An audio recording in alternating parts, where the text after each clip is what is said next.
بسم اللہ الرحمن الرحیم۔ امت مسلمہ کی دعوت علمی، فکری اور تہذیبی تاریخ میں ہم تہذیبی عروج کے دور کی سٹڈی کر رہے تھے، اور اس میں خاص طور پر علمی اور فکری تاریخ کے اس حصے کی ہم سٹڈی کر رہے تھے، ہسٹری آف تھاٹس۔ اس وقت بیک گراؤنڈ میں آپ نے پچھلے لیکچر میں سنا ہی تھا کہ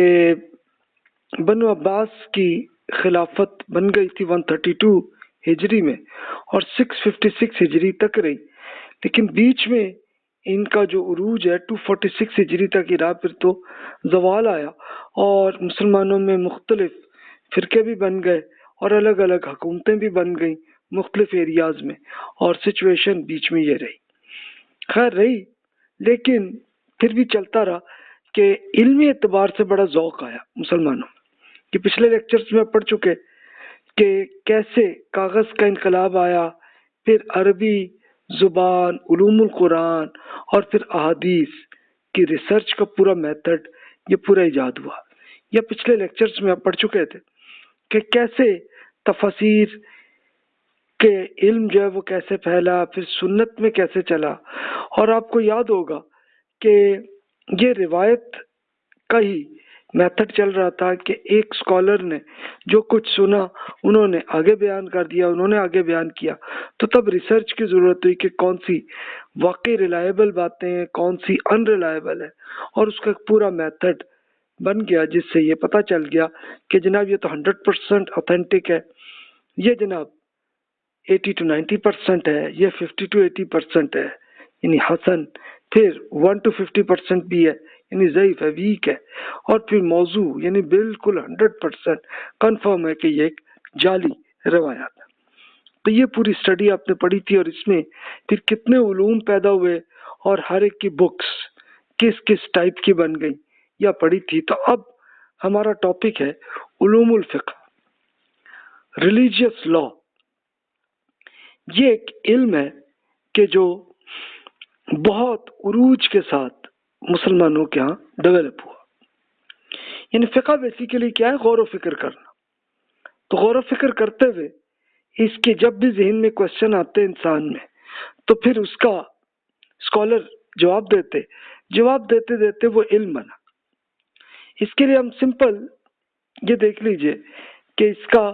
کوشچن آنسر سے یہ کوشچن آیا، اور اس کی بیس نکلی ہے قرآن اور سنت۔ یعنی قرآن مجید تو وہ اللہ تعالیٰ کی کتاب ہے جو رسول اللہ صلی اللہ علیہ وسلم نے بھیج دی تھی، اور اس قرآن کو سمجھنا انسانی کام ہے۔ اچھا، سنت وہ تھی کہ جو ایک پریکٹیکلی دینی حکم ہے، اس کو رسول اللہ صلی اللہ علیہ وسلم نے پریکٹیکلی کر کے دکھا دیا، تو یہ سنت ہے، اور یہ سنت انبیاء کرام علیہ السلام میں پہلے سے چلی آ رہی تھی، رسول اللہ صلی اللہ علیہ وسلم نے بھی اسی کو ہی جاری رکھا۔ ہاں یہ ہوا کہ اگر کوئی بیچ میں کوئی غلطی ہو گئی ہو تو اس کو ٹھیک کر دیا۔ اب اس کے بعد تیسرا سٹیپ آیا اجتہاد کا، اور یہ انسانی عمل تھا۔ یعنی یہ کیا ہے کہ اب قرآن اور سنت میں جو حکم ہے تو اس کو اب امپلیمنٹ کرنا ہے نا انسان نے۔ تو انسان سوچے گا اگر تو بات سمجھ میں آ گئی ٹھیک ہے، اور نہ سمجھ میں آئی تو پھر وہ اسکالر سے پوچھیں گے، اسکالر کو جو سمجھ آئی تو ویسے کہا کہ نہیں بھی یہ ایسے ایسے ہونا چاہیے۔ اس کی ایک ایگزامپل یہ ہے کہ جیسے قرآن پاک میں ہی حکم ہے کہ بھی آپ نے کسی دوسروں کا مال آپ نے سوائے بزنس کے کسی اور طریقے سے آپ نے نہیں لے سکتے، قرآن پاک کا حکم ہے۔ تو لو اب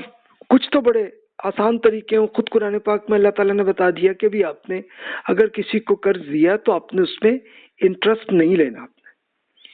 اور پھر یہ بتا دیا کہ آپ نے اپنے ایسٹس کو اور کیش کو مزید بڑھانے کے لیے آپ نے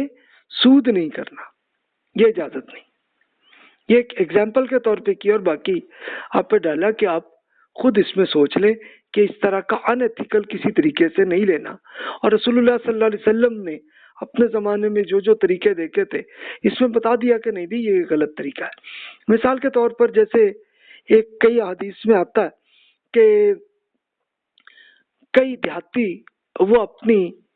کھیت سے جو کچھ ان کی سبزی وہ لے کے آتے تھے مدینہ منورہ میں،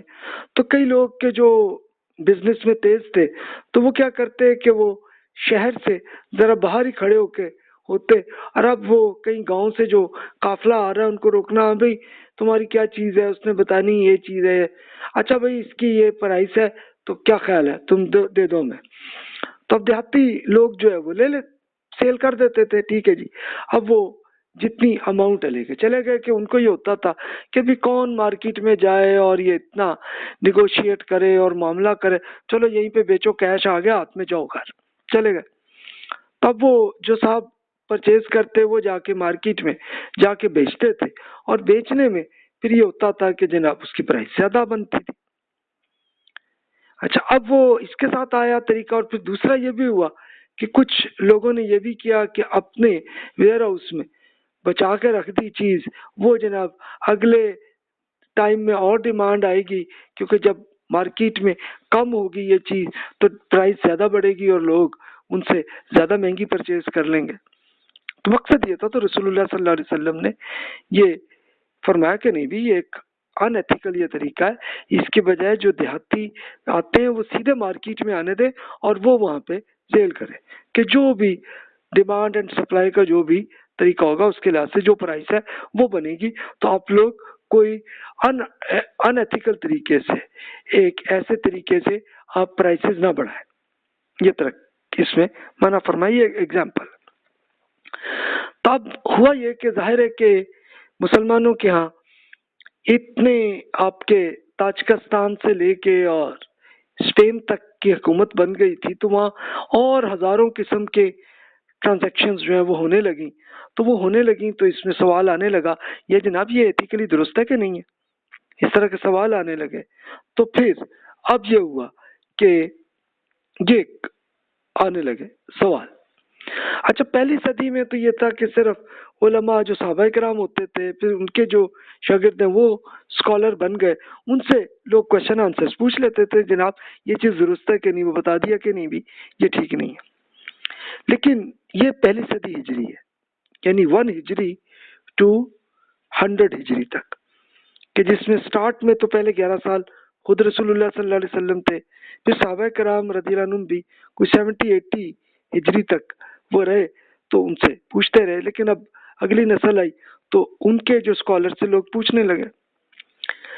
دوسری صدی ہجری میں ایک سٹیپ آیا جسے مکاتب فکر یعنی اسکول آف تھاٹ بننے شروع ہوئے،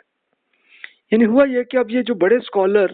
جو تھے تو ان سے ایک باقاعدہ کئی لوگوں کا، کئی اور جو ان کے شاگرد ہیں تو ان کا وہی طریقہ انہوں نے اختیار کیا، تو یہ باقاعدہ اسکول آف تھاٹس بنے۔ اور پھر تیسری صدی ہجری میں تو فقہا کا ایک سیاسی عروج بنا۔ اب یہ ہوا کیا، اس کے واقعات اب میں عرض کرتا ہوں۔ اس کے لیے مکاتب فکر یعنی اسکول آف تھاٹ، اس کے جو اس زمانے میں ڈھیروں تھے لیکن جو زیادہ مشہور ہوئے، جس میں حنفی، مالکی، شافعی، حنبلی، اہل الحدیث یا اہل الرائے کے الگ الگ اسکول آف تھاٹ بنے، ظاہری، جعفری، زیدی، اسماعیلی، عبادی، اور اس کے علاوہ دیگر اور بہت سے اسکول آف تھاٹس بننے لگے۔ ظاہر ہے کہ یہ انسانی کام ہے، تو انسان جیسے سوچے گا تو اختلاف بھی ہو سکتا ہے۔ ایک صاحب جو ہے وہ ایک علاقے کے ہیں، دوسرا دوسرے علاقے میں، تو فرق تو ہوگا نا، یہ نیچرل ہے، یعنی اختلاف میں ہونے لگے۔ یعنی اب یہ کوئی دین میں کوئی اختلاف نہیں تھا، بلکہ لوگوں نے جیسے سمجھا کہ بھی یہ اس کو امپلیمنٹ ایسے ہونا چاہیے تو اس میں اختلاف ہو گیا، یہ نارمل ہے۔ اس کی ایک بڑی اگزامپل ہم عبادت سے ہی دیکھ لیتے ہیں کہ اس میں یہ تھا کہ ایک بار یہ معاملہ چلا کہ جناب پانی جو ہے وہ پاک، اگر اس میں قطرہ اگر گر جائے تو کیا وہ گندا ہوگا یا صاف ہوگا؟ تو اس کے لیے اب ہوا یہ کہ ابو حنیفہ رحمۃ اللہ علیہ جو بڑے اسکالر تھے عراق کے، اب وہ 2 دریا اور اس کی نہریں اور پورا نیٹ ورک تھا، تو انہوں نے اس لیے اس میں یہ طے کیا کہ نہیں بھائی یہ اگر کوئی 10 ہاتھ لمبا 10 ہاتھ چوڑا اتنی بڑی جگہ میں پانی، اس میں ایک گندا قطرہ گر جائے تو وہ تب بھی پاک رہتا ہے، اور دریا میں اگر ایسا قطرہ گر جائے تو نو پرابلم، یہ پاک رہتا ہے۔ لیکن اگر یہ 10 into 10 بڑا جو ایریا ہے اس سے اگر کم چھوٹا حصہ اس میں ایک قطرہ مل جائے تو اسے تو گندا سمجھیں گے نا، تو اس کو گندا ہی سمجھیں، اس میں وضو نہ کریں، اس میں نہ نہائیں. تو اس طرح کی یہ ان میں ہے. اچھا، اسی زمانے کے ایک بڑے اسکالر امام مالک تھے، وہ مدینہ منورہ کے تھے، وہاں پانی اتنا عام نہیں تھا. انہوں نے اس کے لیے یہ پوائنٹ آف ویو ان کا، انہوں نے یہ ریسرچ کی کہ نہیں بھی یہ تقریباً 2 مٹکے جتنا اگر پانی ہے تو وہ اور اس سے زیادہ جو اس میں ایک قطرہ گر جائے تو وہ تب بھی پاک ہی رہے گا، اس میں حرج نہیں، لیکن اس سے کم ہو تو پھر وہ ناپاک ہوگا. تو یہ ظاہر ہے کہ ہر ٹائم اور ہر علاقے میں ایسا اسکول آف تھاٹ آنے لگا. تو فقہا میں اختلافات کی وجوہات ہوئی کیا، ایک تو نیچر ہر علاقے میں، اور پھر دوسرا اختلاف اس چیز پہ آیا کہ جناب ہر ٹائم اور اس کے لحاظ سے یہ چیز درست ہے. یعنی اس کی ایک بڑی اگزامپل یہ دیکھ لیں کہ جیسے عرب کے اندر گھوڑے بہت ایکسپینسو تھے اور وہ کئی اور ممالک سے امپورٹ کر کے تو پھر وہ چلتے تھے سلسلہ. تو اب یہ آیا کہ بھی یہ گھوڑا کیا کھانا جائز ہے کہ نہیں. تو اس کے لیے اسکالرز نے اس میں یہی ریسرچ کی اور یہ سمجھا کہ نہیں بھی یہ بہت ایکسپینسو اور صرف سواری کے لیے استعمال ہونا چاہیے، اس کو کھانے کے لیے استعمال نہیں ہونا چاہیے. چلو وہ چلا سلسلہ. لیکن تاجکستان، ازبکستان، ترکمانستان کے علاقے میں چلے جائیں تو وہاں گھوڑے بہت بہت زیادہ تھے اور بہت نارمل تھے. کچھ اور جانور جیسے اونٹ وہاں پہ بہت نہیں تھا. تو ان کے لیے ان کا پوائنٹ آف ویو اس لحاظ سے بنا کہ نہیں بھی گھوڑے بہت کامن ہوتے ہیں، اس لیے وہاں کے اسکالرس کا یہی پوائنٹ آف ویو ہے کہ نہیں جی بالکل اس کو کھانا، اس کا گھوڑی کا دودھ پینا بالکل درست ہے، اس میں کوئی عرض نہیں. اچھا، تو یہ ایک اس طرح کی جو گرے ایریا ہے. لیکن جیسے شیر اور کتے، اس کے لیے تمام مسلمانوں میں پورا ایگریڈ ہے، سارے علاقے کے لوگ سمجھتے ہیں کہ یہ نہیں ہے بھی یہ گندی چیز ہے، یہ جائز نہیں.